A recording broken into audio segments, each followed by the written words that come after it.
Ushindi ndio huu hapa, umefika nyumbani sasa. Arusha kutokea Dar es Salaam. Tulifurahi mno. Jamani tucheze. Yaani ni uhakika kabisa, haina longo. PMBet ni yenyewe. Ni www.pmbet.co.tz. Ya mchezo wetu wa kesho dhidi ya Yanga.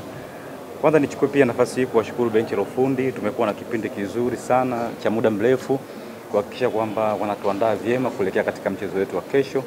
Nasi tumepokea maelekezo mazuri na mafunzo mazuri kutoka kwa walimu wetu kuelekea katika mchezo wa kesho.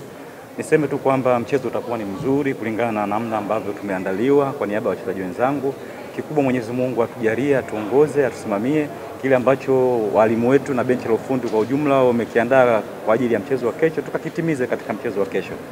Sawa. Maswali kwa mchezaji? Kweli tuko katika nafasi nzuri sana.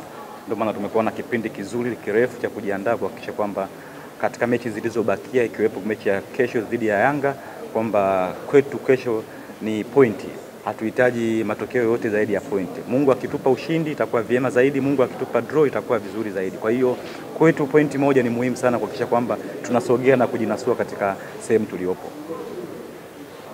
Neno lolote kwa mashabiki wa Namungo kuelekea mchezo wa kesho? Kubwa niendelee kuwashukuru kwa kuendelea kutusapoti tangu tulipoanza mpaka hapa tulipofika. Maombi yao, dua zao, sala zao kwetu ni muhimu kuhakikisha kwamba tunapata matokeo mazuri katika mchezo wa kesho. Nami niwaahidi tu kwa niaba ya wachezaji wenzangu, wapenzi wote wa Namungo kwamba mchezo utakuwa mzuri na kwa neema yake Mwenyezi Mungu tutapata matokeo ya ushindi. Shukrani sana, nikutakia kila la heri kwa mchezo wa kesho. Asante.